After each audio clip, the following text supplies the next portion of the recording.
When was the last time you had a carb coma? Hi, everybody. My name is Sarah, Pearls of Wisdom and Food with Keto. Under 20, total carbs. It works, and I'm happy, and I'm getting my greenies in every day.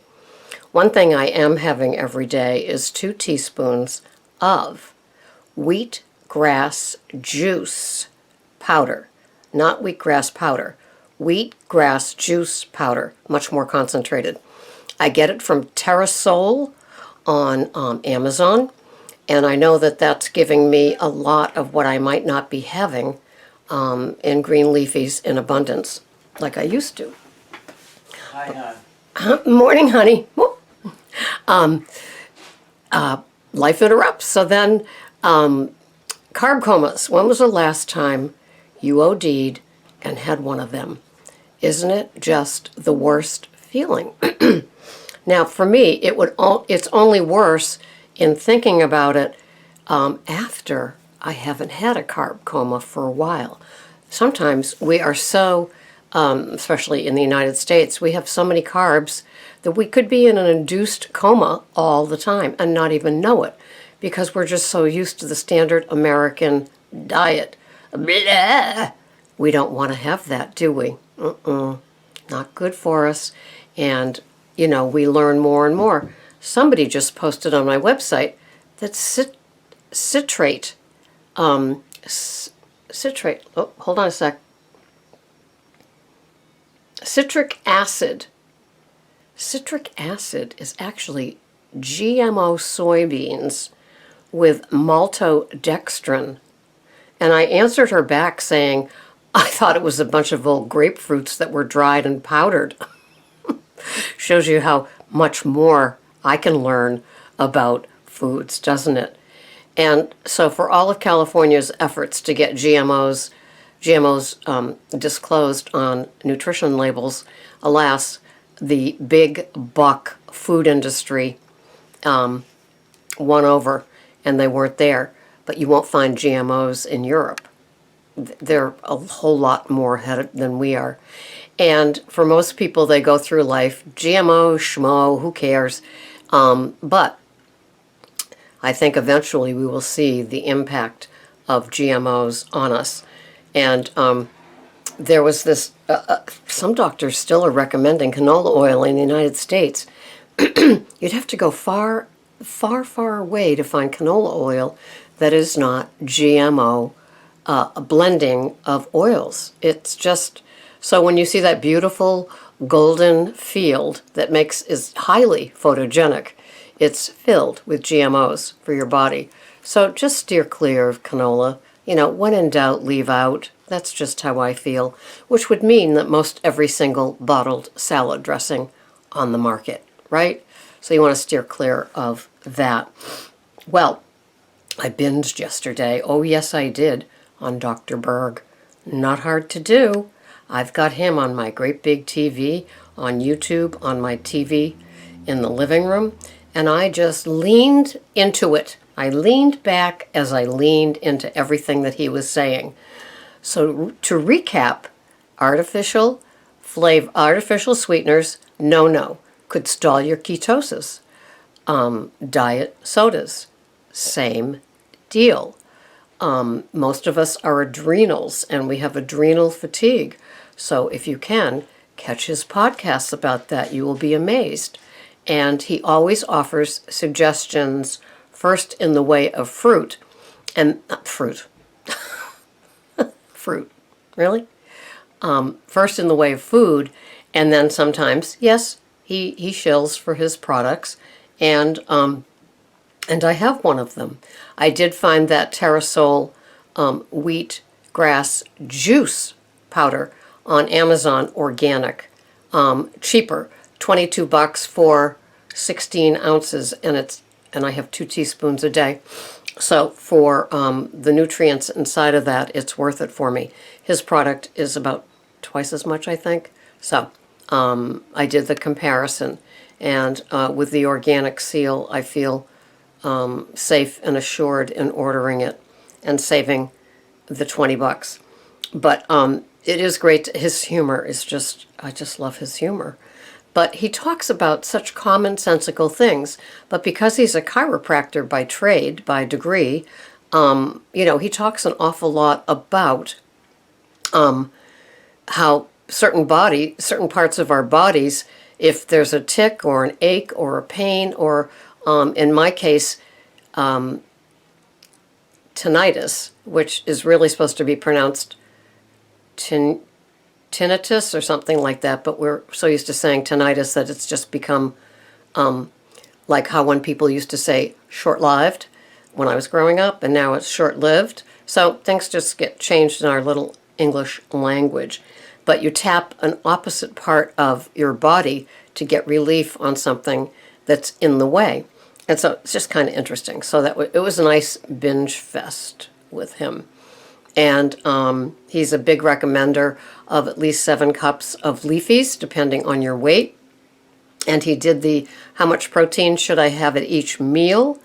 And it's multiplying your weight by 0.8 and then dividing that by 3 to get what the average amount of grams of protein should be at each meal, assuming you're having 3 meals a day. If you're only having 2 meals a day, then it's more protein.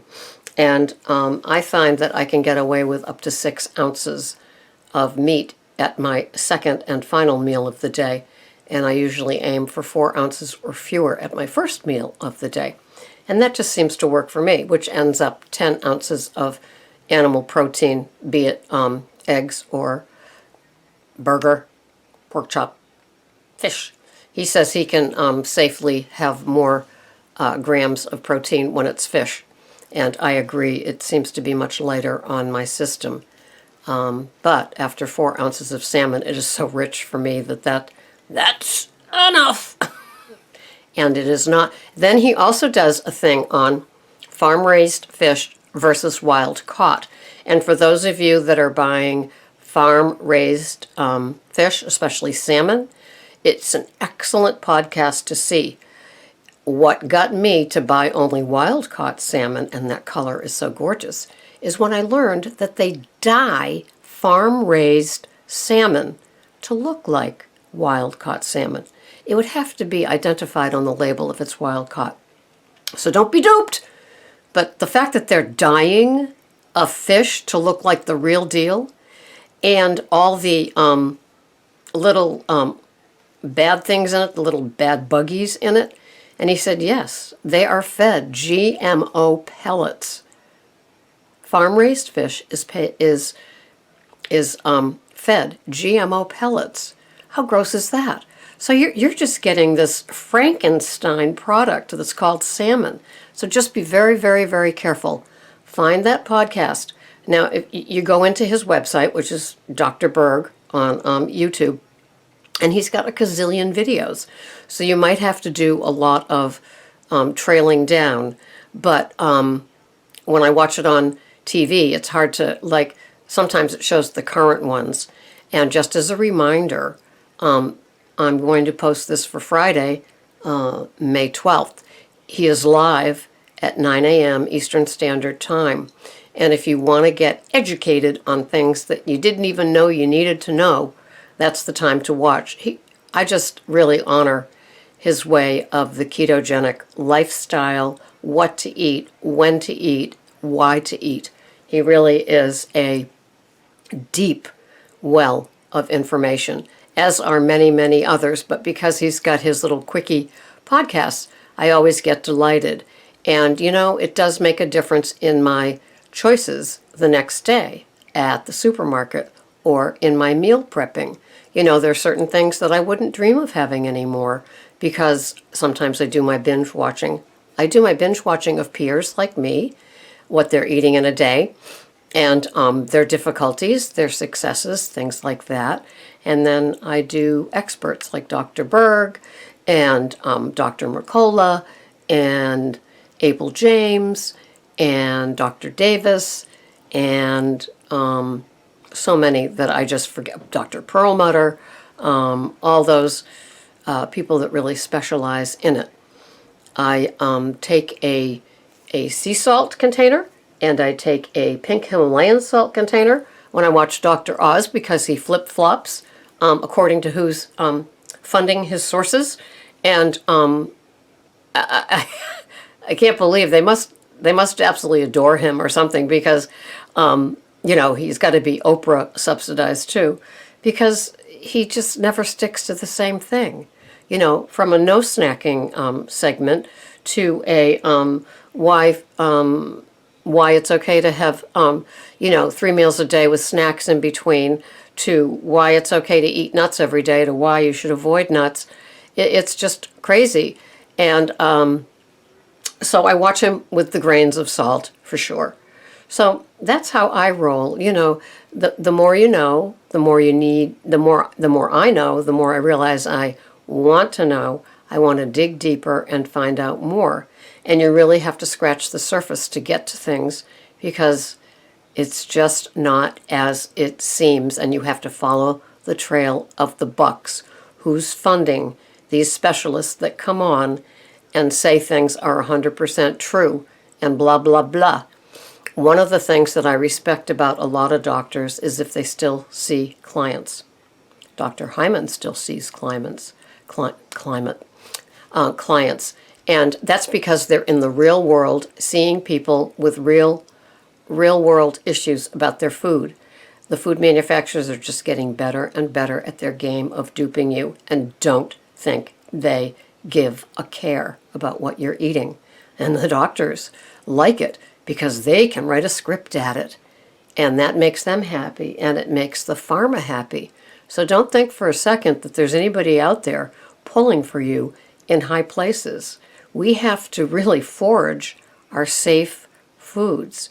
And that's what I say about keto. It's a grown-up food plan. It's not spoon-fed to you. You have to do your own research and see what you're eating, and not trust the words on the package, because they're really good at it.